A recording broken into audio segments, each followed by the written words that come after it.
I'm Paul Snow. I'm the originator of a little project called Factom. It began in 2014. I'm going to give you a little bit of detail about myself in the blockchain space. I started watching the blockchain in 2010. I had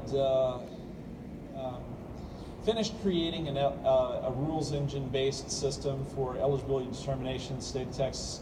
Basically, a bunch of decision tables to ensure that policy experts who understood the policy could actually write the rules for eligibility determination for things like SNAP and TANF, things that we call food stamps and welfare, and Medicare, Medicaid, CHIP, all these programs, about 50 or so programs. So I have successfully, through my career, turned about every job I've been handed into a compiler problem. And so I'm a very, very low-level, bit-oriented, byte-oriented guy. And I started watching Bitcoin, and because I failed to read the white paper in the first year, I was watching it but not really understanding it. In 2011, I began to think, well, maybe there's something here. I had the opportunity to buy some Bitcoin at 75 cents a coin. It's gone up a little bit since then. Unfortunately, I didn't buy enough, which is why I'm on this stage talking to you today. But I began to be fairly intrigued, but there was this 2012 thing where Ron Paul ran for president, and I just really love a good fight, and I just really got distracted by all of the presidential politics in the United States. And I really didn't pay too much attention to Bitcoin until after the election was settled. And then I looked at it and went, oh my gosh, this actually works. And I read the white paper and whatnot. So in 2013, I started some meetup groups about Bitcoin in Austin, Texas. I started a series of one-day conferences in Austin, Texas about Bitcoin. I was able to recruit various people to come in and talk to people about Bitcoin and the technologies around it. I met a fellow by the name of David Johnson, who's an investor in this space, young guy, very enthusiastic about Bitcoin and very enthusiastic about what cryptocurrency can do to make the world a better place. And he started recruiting me to do something.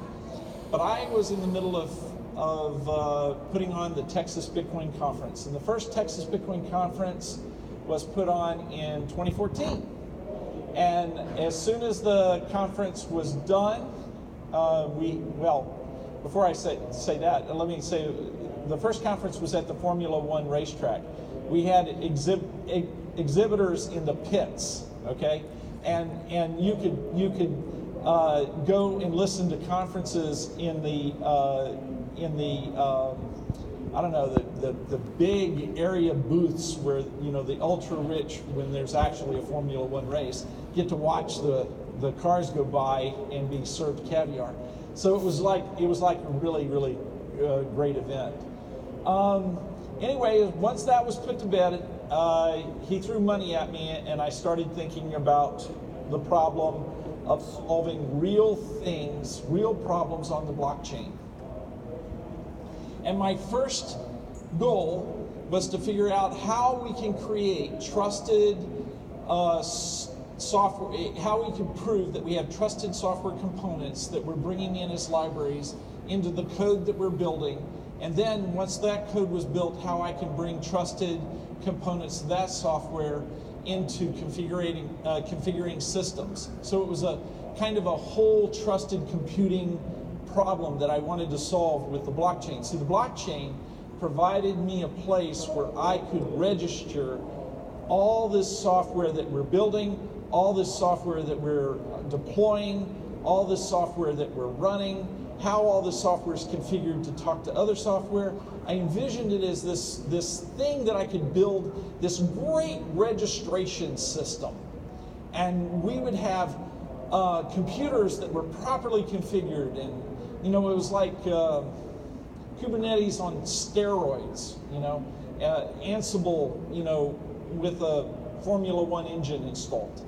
And this was what I wanted. But the more I looked at it, the more I realized that in order to build something like this, I needed a little thing called digital identity.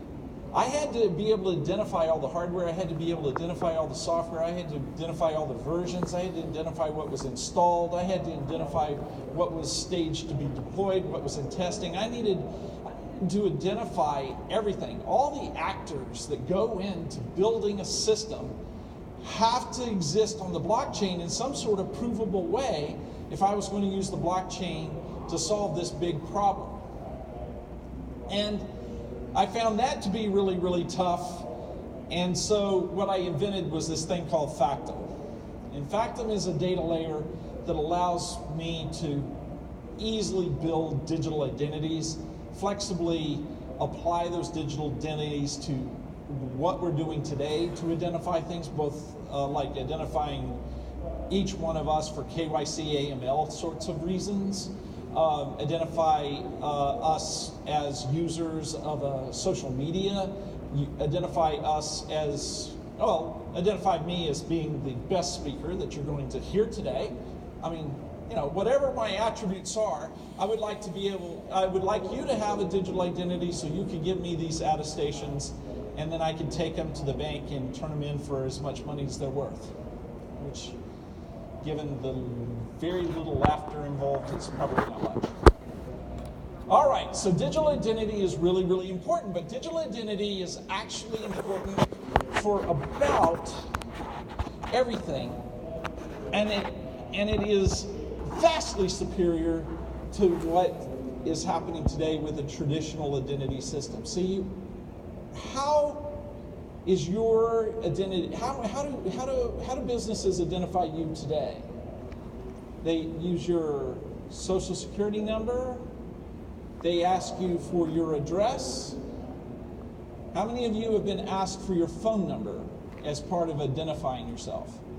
How many of you have gone through TSA in your life?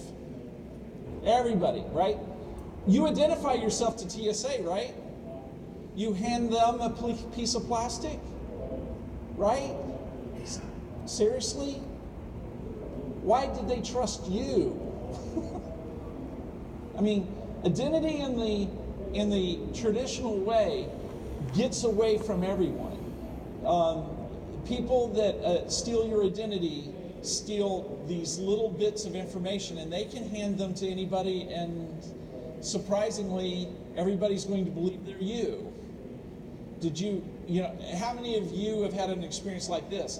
I once apparently rented or applied for and got a mobile phone in Las Vegas that I used for 2 months and never paid any bills, except I don't live in Las Vegas. In that time period, I hadn't been in Las Vegas for 2 years. Has anybody had their identity stolen? No one has had a false charge on your credit card? Yeah, a few people. An account opened in your name? Well, I mean, besides Wells Fargo, they did it in your name. It gets away from us. So the idea is to add the fourth dimension. What's the fourth dimension? Time! Time is the fourth dimension. How does a blockchain add time to your identity? It adds time because you can put into the blockchain a hash that hashes information about you and places it in the blockchain. Okay, let me tell you another story. Okay? Has anybody seen Stranger Things? Yes? How about Ash fights evil death or evil something or other like that? Have anybody seen that show on Netflix? Or let's see, what is another one? I can't remember. There's all of these TV shows and movies that are set in the 80s, right? Why? Well, baby boomers, but seriously, Stranger Things? Okay, there's nothing stranger than baby boomers. You might got me there. The reason is if you go look at the plots, they're all defeated by cell phones. If I could pick up the phone and call somebody, then I don't have to run around trying to find them. So you have to set some plots in the 80s because cell phones defeat the plot if you try to put it in the now. What I'm going to predict is that all these plots where somebody opens up a safety deposit box and they're like picking out which passport they're going to use. Have you seen that before in a spy movie? Right? What if the information in the passport has to exist in a blockchain? In other words, if I'm 40 years old, there has to be a record there that's 15 years old in the blockchain when my passport was issued. How do I fake that? I mean, even if I'm the United States of America, how do I get in Rwanda claiming that this passport's valid and it doesn't exist in a blockchain? If I can add the time component to security, I can eliminate a lot of people trying to pretend to be something they're not, right? So the fourth dimension is where we defeat things like identity theft. And this is where we defeat a lot of mistakes and errors. Keep in mind, not everything that's wrong is malicious. It just feels that way. Sometimes it's just incompetence. Sometimes it's just random chance. It's just an honest mistake. But if I have systems that can be verified and validated, I can avoid all these classes of errors. And avoiding and detecting these classes of errors requires me to be able to validate history. Now let's say that you're supposed to be a real person. You're supposed to be a real person for, on the social media or whatever, right? And you have a history of making entries of various things. In other words, you have a kind of a use history. I can go look at that use history and I can find out all kinds of things about the way your account was used and avoid things that are like Sybil attacks and that sort of thing. Everybody know what a Sybil attack is? No? So there's a few people. Does anybody know where this term Sybil attack comes from? Sybil is this person that supposedly had 27 personalities, right? Or some large number, and there is a movie about it and all. And the idea about Sybil attack is that if there's no controls against Sybil attacks, and I can generate 400 fake identities in a social media setting, I can outvote all of you. Because y'all, okay, yes, you're less than 400. You have however many votes you have, but I have an army of 400 fake votes. So this is a Sybil attack. If I though can go through each one of these identities and prove that there isn't any plausible reason to believe any of these identities actually exist, and oh, by the way, these identities are tied to specific things of some sort that are rare. Like, for instance, in a proof of stake model, these identities are tied to so many tokens in a BitShares system or a Ethereum or Decred or Factom. Then I can take my resources and spread them out across these identities, but I can't double count them. I can't double spend those identities in voting. And so being able to look at an identity and look at what it's tied to allows us to defeat Sybil attacks and create fair voting systems and trustworthy voting systems. But there's a thing about identities. What a lot of times in most of the blockchains, we're equating some kind of an address with an identity. But the problem is you can lose the private key. I know of a guy who lost a hard drive with a set of private keys that held over 5,000 Bitcoins. That hard drive right now is sitting somewhere in a dump in New York State. 5,000 times, what, 6,200 or whatever the price is today is a big number. That's a lot of money. It amounts to losing a private key. It's one thing to lose a private key to some money. It's a really bad thing to lose a private key to your identity, right? So what we do with Factom is, let's suppose the little tiny fish, that's the identity, that is the private key, public key pair that you're using to sign attestations. Well, we have a hierarchy of keys, so there is a green fish that's a little bigger, and it can fix the little fish. Now, in my picture, because I just thought it was funny, this means that the higher priority key can eat the smaller priority key. And then there's a red fish that's bigger yet, and there's a yellow fish that's bigger yet. Really cool is the highest priority can conceivably be an identity management service that's handled by some organization you trust that is able to reset your identity if you lose everything, so that you can still continue to maintain control of your identity. Now, the trick here is that these identities are identities that you can keep and manage, reset, and fix all the way through time. And because we're a blockchain, we can see when you fixed it and how you fixed it. And we can continue forward, allowing you to attest to things like, I really am applying for this credit card. And oh, by the way, I really do finally want a cell phone in Las Vegas, right? In other words, we can create a system that puts a password on your social security number, because the digital identity is signing the fact that I want this to happen.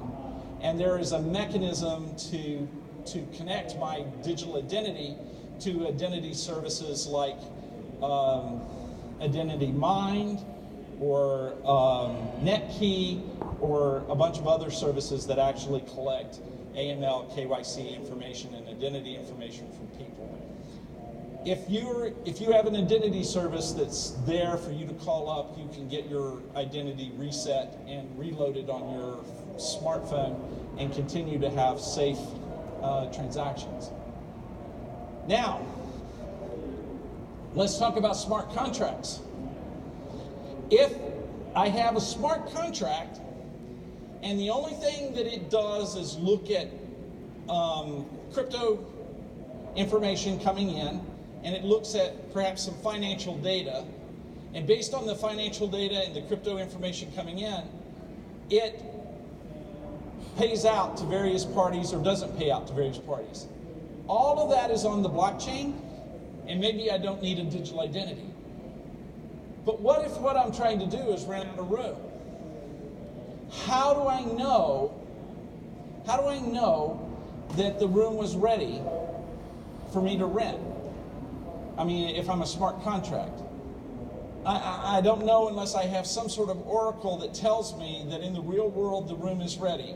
And when the renter shows up to rent the room, how does the smart contract know that he's done the proper things, shown his driver's license, maybe handed his credit card to the guy at the desk?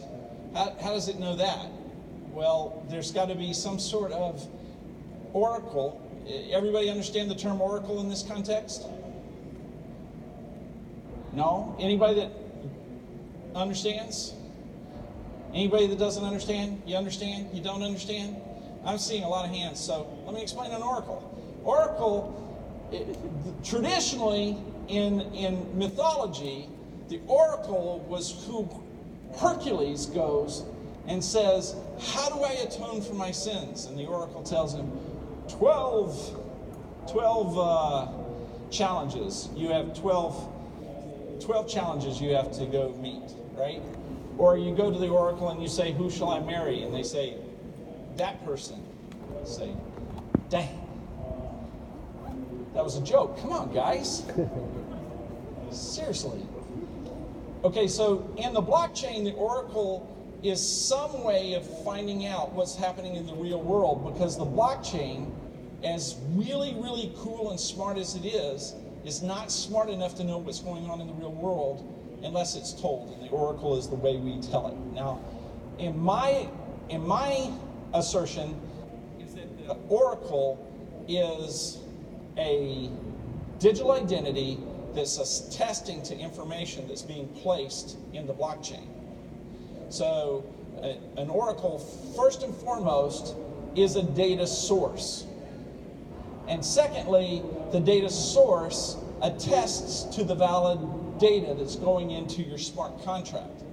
If you don't have oracles and they are not validatable and provable either by right or by reputation or by computation, then what you have is a piece of code that can execute if you give it some inputs and give it some outputs. But in the end, in our mythical room that we're renting, I need an oracle to say the room was returned without broken windows, a passed out prostitute in the bed, or whatever terrible thing that might require some sort of legal action, right? The room's all clean, nothing's broken, you don't have to go take legal action, you don't have to take a deposit and put it in your bank account. You can now charge their card the going rate for the room, and everything is cool, right? Or something bad has happened and you really have to go and deal with the exceptional case. The oracle is required. And in the end, in the real world, when the smart contract says you have just bought a house, but the house is burned down, you have to go and demonstrate that it's your house, that you bought insurance, and you have to deal with the exceptional case. But the smart contract wouldn't otherwise have any idea any of that happened. So we have to go into the real world with our contracts, and we still have to have some means of dealing with the variance of the real world from what the smart contract was intended to do. Now, how many oracles do we need? Now, in this little picture, I'm suggesting that in the old world, we have a system of record. There's a couple of guys, a guy and a gal, it's northeast term of guys, never mind. Anyway, so we have a couple people here, they're running a system of record. We ask the system of record, it tells us and we believe it. Now, in reality, a system of record isn't really one oracle. It's actually a whole host of streams of data that come in and tell a system of record what the state of things is. But we simplify it in today's systems as, if I read it from the system of record, I believe it. So when you ask your bank what your balance is, it tells you your balance and you believe it, right? Yeah. So the reality, though, is that tons and tons of people and tons of devices, tons and tons of organizations, tons and tons of companies and businesses and governments are all producing data, and all that data needs to feed into processes, and those processes need to go into smart contracts and come to smart contract conclusions. And then when things are really variant from the happy path, then we deal with it in the real world. And this is where, if the blockchain is really going to change the way businesses and governments work, we have to start looking at entire systems of authority where each of these, where you are an authority, where your organization is an authority, where your bank is an authority, where your government's an authority, all of these guys are signing and putting information into the flow, which is processed and comes to conclusions. And here's the trick. This means instead of a blind system of record where no one is responsible because it is completely anonymized, the source of all that data, with the blockchain we are beginning to look at the promise of holding people responsible for the data that they provide, which is acted upon and comes to certain conclusions. And what do you call a system whose actions and behaviors involve people who are responsible for their contribution? That's a system we can trust. How many of you trust a system when you know no one is really responsible? Does anybody here prefer systems where no one's responsible? Right? We all want responsibility, right? Yes. Yes! I heard somebody say yes, and so I'm going to take that for everybody. This is what the blockchain potentially can do if we have digital identity as a fundamental, foundational, architectural component. And the question that always comes, how is this going to scale? And the answer is, with the proper architecture, where your digital identity is data, not a function of a bunch of coins or a function of payments, where it's data is correct because the data matches the hash. And the data can be organized into bins that are defined by keys. And you can put this data into key value databases, and we can absolutely scale this data to actually solve this problem in the real world. The key is digital identity. It's organizing the data, the information as data, into categories that are identifiable, lists effectively of that data, and hashed into key value stored databases. This is the architecture of Factom. So I'm a little self-serving, but it's also just a fact. We have to have scalable solutions. And Factom has some companies, and this is Factom. I have 2 minutes, so I can take any questions anybody has. If anybody has a question. I know it was an awesome presentation, so everybody has no questions. Yes, sir? Can you expand on how you make parties responsible for what they contribute to the record? Okay, so imagine, the question is, how do we make people responsible for for their contributions in a process? So let's suppose that I have a chain of events. In our architecture, you can create as many chains as you like. So I have a chain for a business process. If the fact that the room has been readied is signed by the organization that handles the maid service, and or the janitorial service, if the work order that required the lock to be fixed, that entry is signed by the locksmith in this chain. The person at the front desk has validated the identity and validated the payment method of the person renting the room. That's signed by the front desk as well as by the renter, because he needs to authorize that he really wants to rent this, because there's a credit card payment. You shouldn't take credit card payments that aren't authorized. And I go through this entire process of renting out a room where each party involved as it comes through, including the party that comes in and inspects the room after the room is being returned to ensure that no damage has been done. And then the payment is then signed by the front desk as validating that all these things were done and everything checks out. Now I have a business process where from end to end, I know that everyone has said they were going to do what they were going to do and they all did it. Okay? Now, if it turns out that when the guy gets to the room and it's totally destroyed, the janitorial service that signed the process and said it was ready is clearly irresponsible. Clearly put an entry in that they didn't do what they said they were going to do. So this is what happens. If all I have is a list of events, then I don't really know. I'm just pointing my fingers around at each other. Does that make sense? No.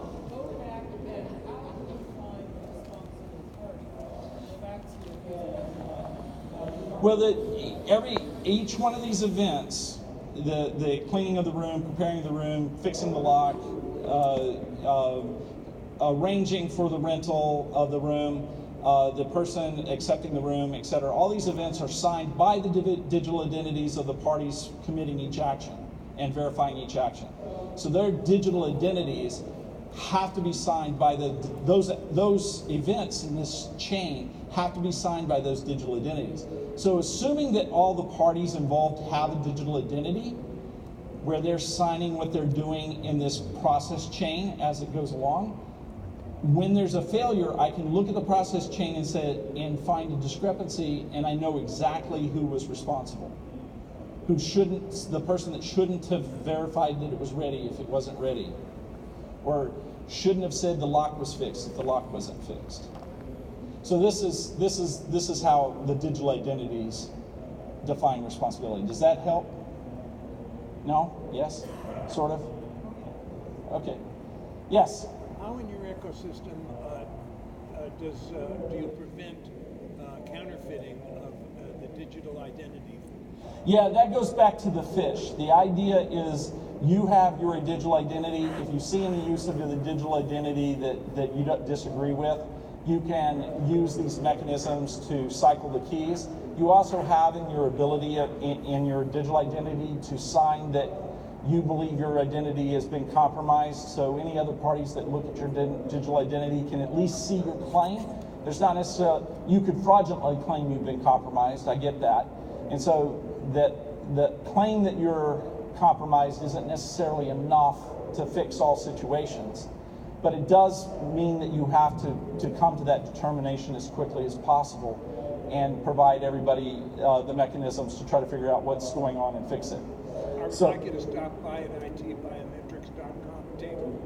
Say that again? I'd like you to stop by at itbiometrics.com table. Yes.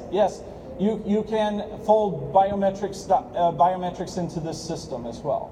Yes. But biometrics is a two-edged sword. There's a lot of cases where I don't want to give you my biometrics, right? Right? Wrong? No. I don't agree with that. Oh, you think I always want to give everyone my biometrics? Okay. Well, I mean, that's fine. But let's understand that biometrics don't apply necessarily to IoT devices and don't apply to organizations and systems, and so there are a whole lot of digital identities that don't necessarily fit into the box of biometrics. So, yes. Yes, great presentation. I think it makes total sense to use time and history as a way to authenticate people. That makes sense to me. I just had a small question. Have you ever considered call signs as a way to authenticate? Call signs? Mm-hmm. They're used in radio transmission. Yeah, but how do I use it to authenticate? There was a company at one point that was using call signs as a way to secure identity. I thought it was interesting. I was just curious if you ever... I'd have to know more. I'm not entirely sure I understand how I can use call signs to verify identity, but I'm not going to rule out that it's possible. Thank you. Yes, thank you. Anything else? I am way over time, but I don't see the hook yet, so as soon as they throw the hook at me, I'll get off the stage, I promise. I have a question. Yes. Do you secure private information on a public blockchain? The easiest way to secure private information is put a hash of the private information in the blockchain so that you can prove the time aspect of the private information without revealing the information. If you choose that you want to only disclose parts of your private information, you can shard your private information into bits and pieces, call them categories, and create salts on each of those categories and hash those into the blockchain. And then and a salt is basically adding some number to your private information to change the hash. If you don't have that number, you can't actually verify the information, but this mechanism allows me to hand just part of the information with the appropriate salt to match a hash and not have to reveal all of my information. So there's a lot of mechanisms like this and more to keep your private data private, but yet verifiable on the blockchain. So you're basically saying that the entity that's authenticating needs to pass their private information each time, right? No, what I'm saying is, well, there's a couple of things you can do. For one thing, a identity service can hold your private information, and they can record requests from third parties about your private information that you need to verify, like your age or your medical status or whatever, and with the proper approvals, they can give those answers out. And as long as they've recorded those questions and their answers as hashes in some chain that's an audit trail of the answers they're given, they don't actually have to give provable private information to a third party, but they're basically verifying that data for the third party without giving the private information. And yet, if in the future someone's questioning whether the identity service behaved well, they can look at the audit trail and verify and validate that they actually answered every question properly, as long as the information they asked that they used to answer the question is hashed on the blockchain, and as long as they have an audit trail of the questions they answered on the blockchain. In other words, they don't have any way of changing what they did. They have an audit trail of their behavior. The more we create audit trails of behavior, the more we can trust parties to do the right thing, even if they're not presenting all that personal information. What we have today is when somebody asks information like, what address does somebody live, that the amount of private information that's given up to prove that information is huge. It's very revealing of individuals. Keep in mind, GDPR, if I use the normal systems, that's probably a sign I have to quit talking. They will require all your personal information in many more companies and organizations in order to comply with GDPR, which is another way of saying GDPR is going to ruin or destroy your privacy, because it just takes so much more information being spread out to everybody. In order to identify that you're the person they need to protect the privacy of. Does that make sense? It's really strange. Okay, thank you guys.